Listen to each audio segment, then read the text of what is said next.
실물 자산을 RWA화, 그러니까 이제 토큰화를 시키는 작업들을 하고 있고 그 흐름이 요새 대세인데 실제로 이 분야가 극복해야 할 그런 난관들이 좀 있다고 봐요. 그거에 대해서는 어떻게 생각하시나요? RWA가 당연히 실물 자산, 이미 존재하는 자산이다 보니까 이미 뭐 규제나 이런 측면에서 엮여 있는 게 되게 많아요, 제약들이. 근데 늘 기술의 혁신은 정책에 따라오는 게 아니라 시도가 되면서 어느 순간 뒤집고 정책을 따라가는 경우들도 꽤 있거든요. 그래서 그런 관점에서는 봤었을 때는 RWA도 어느 한 순간 그리고 앞서 일부에서 질문드렸던 거랑 좀 겹치긴 하는데 부동산, 채권, 미술품, 뭐 주식 등등 실물 자산을 RWA화, 그러니까 이제 토큰화를 시키는 작업들을 하고 있고 그 흐름이 요새 대세인데 실제로 이 분야가 극복해야 할 그런 난관들이 좀 있다고 봐요. 그거에 대해서는 어떻게 생각하시나요? 이게 보수적이면서도 또 좀 낙관적이 좀 섞여 있는데 RWA가 당연히 실물 자산, 이미 존재하는 자산이다 보니까 이 코인화 이런 것들 토큰화가 나오기 전에도 이미 뭐 규제나 이런 측면에서 엮여 있는 게 되게 많아요. 제약들이 있고 어떤 룰에서 어떻게 해야 되고 뭐 주식 하시는 분들 아시겠지만 T+1에 뭐 이제 뭐 결제되고 뭐 이런 것들이 막 있는 것처럼 기존 규제나 정책 측면에서 풀어 나가야 되는 부분들이 분명히 있어요. 근데 늘 기술의 혁신은 정책에 따라오는 게 아니라 시도가 되면서 어느 순간 뒤집고 정책을 따라가는 경우들도 꽤 있거든요. 이제 그런 관점에서는 봤었을 때는 RWA도 지금 규제나 정책이 있으면 더 본격화는 될 수 있겠지만은 그 거래소에 상장되어 있는 RWA 자산들, 뭐 미국 주식도 있고 이런 것들이 어느 한 순간 트리거 포인트가 돼서 확 유명해진 순간 한 번에 쏠릴 수 있는 가능성이 매우 크다고 보고 있어요. 왜?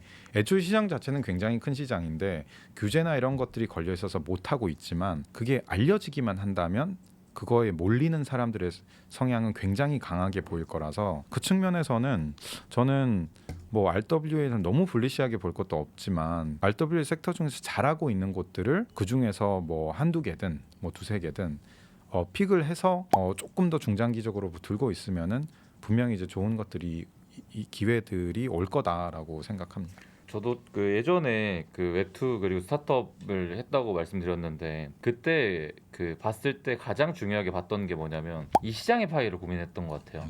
그러니까 내가 헬스스퀘어로 들어가는데 그럼 이 시장의 파이는 뭐 얼만데 1,000억 단위인가 1조 단위인가. 근데 아까도 말씀하셨듯이 프로젝트 볼 때 시장 파이 보라고 하셨는데 저는 개인적으로 AI 당연히 엄청나고 앞으로 모든 것을 다 이끌 거고 그다음에 모든 기술을 대체할 거고 하지만 RWA도 생각해 보면은 모든 실물 자산을 토큰화 시킨다는 건 이 시장 엄청난 거잖아요. 정말 커요. 그래서 네. 제가 말씀드린 것도 이 시장이 정말 크기 때문에 근데 규제가 그걸 틀어막고 있다고 한들 아주 조금만 새어 나가거나 기회들이 생기더라도 말씀하신 건 시장 파이가 너무 크기 때문에 매우 유의미한 변화들이 일어날 수가 있는 거죠. 그리고 규제 이런 것들을 접근할 때 조심스럽게 봐야 되는 거는 최근 들어서 규제가 좋아진 건 맞아요. 근데 규제가 이 산업이 성장하는 최근 1년 제외하고는 늘 반대였어요. 뭐 AML, KYC가 문제다, 뭐 세금 때문에 문제다, 뭐 탈세다, 뭐 테러 자금에 뭐 온갖 뭐 것들이 많았는데 이 산업은 역행하지 않았어요. 이제 그런 관점에서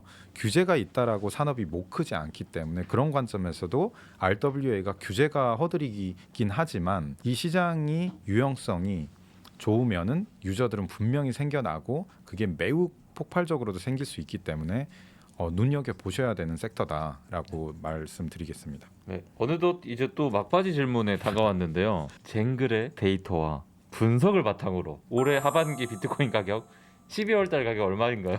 월가가 10만에서 25만이라고 했으니까 네. 딱 반타작하면 한 네. 17만 5천 불 정도 아, 되겠네요. 네.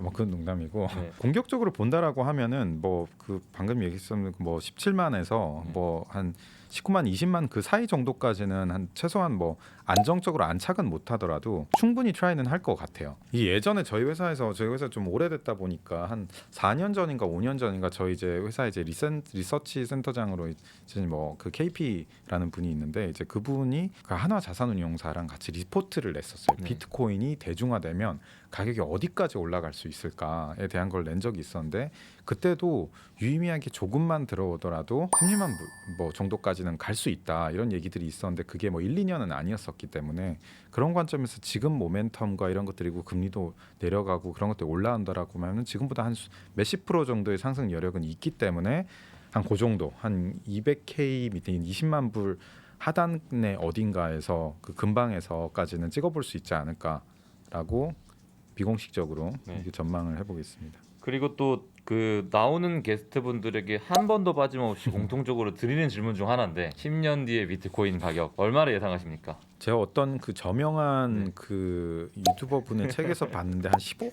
정도, 네. 최소 10억. 10억 정도 네. 할 수 있지 않을까라고 생각하고 그게 뭐 허무맹랑한 얘기가 전혀 아닌 게 이게 지금 비트코인이나 가상자산의 이제 그 침투율을 어느 정도로 보냐 하면 아직 한 자릿수 때도 제대로 안 됐다 이런 얘기들을 하고 있어요. 그쵸. 근데 지금 가격이 유의미하게 형성이 되어 있는데 여기서 물론 이제 가격이 올라가는 거에 있어서 뭐 그대로 뭐 그러면 지금보다 도입률이 10배가 되면 가격이 10배네 뭐 이런 논리는 아니지만은 아직 굉장히 초창기인 상황에서 기관도 매우 유의미하게 들어와야 되고 리테일도 굉장히 이제 큰 손들이나 이제 그 유의미하게 들어와서 하나의 유의미한 자산으로 자리 잡았을 경우에는 그래도 지금보다 거의 한 10배 가까운 수준까지는 상상을 못할 그림도 아닌 것 같다라고 해서 저도 일단 그분의 그 책 제목에서는 네. 것처럼 비트코인 15억 간다. 15억 간다. 네. 그래서 한 10년 뒤에 그 정도 그림 이제 그려볼 수 있겠다. 그럼 최대 얼마까지 생각하십니까? 저는 그래도 한 18억 정도 수준까지는 좀 더 올라가 볼 수 있을 것 같아요. 네. 그게 뭐 우리나라 기준으로는 우리의 라운드 넘버라고 네. 했었을 때 이제 10억이라는 거 기준은 한 15억 이렇게 돼 있겠지만은 조금 더 이제 표준이 어쨌든 US 달러 기준으로 봤을 때는 뭐 그때 환율은 그쵸, 모르겠지만 제가 환율 때문에 그렇게 해놓은 거예요. 왜냐면 100K를 생각했거든요. 네네. 근데 그렇게 되고 보면 100K를 찍고 나면 또 거기서 끝나지는 않을 네. 거라고 생각해서 거기서부터 뭐 한 20-30% 정도까지는 더 본다라고 했었을 때는 뭐 그 정도도 충분히 생각해 볼 수 있지 않을까. 마지막 좀 번외 질문으로 제가 좀 드리고 싶은 그 이야기 중에 한 두 가지 정도가 있는데 사실 업계에 들어오신 한 10년 정도 되셨잖아요. 그렇죠. 예, 뭐이 제대로 쟁글을 창업한 지가 8년인 거지. 네. 근데 있으시면서 그러니까 10년 동안 가장 최악의 일 하나 그리고 가장 행복했던 일 하나만 말씀해 주면 좋을 것 같아요. 뭐부터 하실까요? 제일 아쉬운 게 그 테라루나 사태였었던 것 같아요. 그게 개인적으로도 너무 이제 피해를 보신 분들도 많았지만 너무 유명해졌었다가 고꾸라졌다 보니까 그게 동시에 이 산업 자체에도 매우 부정적인 영향을 줬고 그리고 두 번째로는 한국 자산 시장에 대해서도 동시에 매우 부정적인 영향을 그렇죠. 주게 되었어요. 그래서 그것 때문에 그냥 업계에서 얘기했었던 건 산업이 한 2년 정도는 돌아갔다라는 얘기를 할 정도의 암흑기가 됐었던 계기, 특히 한국 시장에 더더욱이나 했었던 거기 때문에 그런 측면에서는 그게 가장 좀 안 좋았었던 기억으로 보고 있고 좋은 거는 저는 최근인 것 같아요. 그게 최근에 특정 뭐 월을 찝을 수는 없겠지만 어쨌든 이제 트럼프 정부가 들어서고 전 세계가 이제 가상자산을 하는 거에 대한 정책이나 규제 방향이 반대에서 이제 지지 쪽으로 전환되는 게 이제 작년 연말 올해 초 정도였던 것 같은데 그게 어마어마하게 중요했던 거는 사실 이런 너무나도 큰 기술인데 그 지난 몇 년 동안은 계속 테스트 기간, 뭐 초기 시장, 뭐 POC 한다, 뭐 실험이다 이 단계에 머물러 있었는데 처음으로 이제 정말 그 흔히 얘기하는 매스어드 옵션 쪽을 갈 수 있게 된 그 계기가 어쨌든 그 미국이라는 그 전 세계 이제 경제 대국 1위에서 그걸 어떻게 지지를 하고 본격적으로 미는 형태로 가면서 그 기조 자체가 이제 대중화되는 형태로 바뀌는 게 저는 이제 가장 좀 기쁜 계기였다고 생각하고 있습니다. 지금 가장 기쁨과 슬픔을 표현하실 때 이제 약간 이제 산업이 도태되거나 산업이 흥했을 때 그걸 말씀해 주셨네요. 네, 맞습니다. 사실 그거에 따라서 뭐 제가 회사를 운영하면서도 뭐 직원들의 만족도 뭐 그리고 이게 얼마나 긴 터널을 지나가야 될까 아니면 이제는 뭔가 좀 그 빛이 보이는 것 같다 이런 거에 대한 센티먼트도 되게 많이 작용을 하기 때문에 그리고 뭐 심지어 그런 것도 있었어요. 그 장이 너무 안 좋을 때 그 회사에서 일을 하고 있던 친구가 어느 날 퇴사를 해야 된다.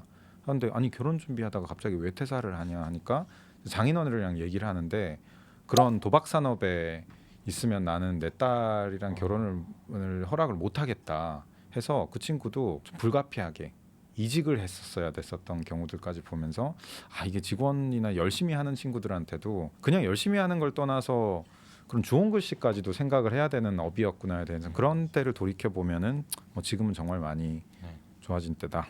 인 것 같습니다. 네, 또 오늘도 인터뷰 해주시느라 너무 고생 많으셨고요. 다음에 또 오실 수 있으면 한 번 더 2차전으로 해가지고 재밌는 이야기 또 좋은 인사이트 공유해 주시면 감사할 것 같습니다. 네, 감사합니다.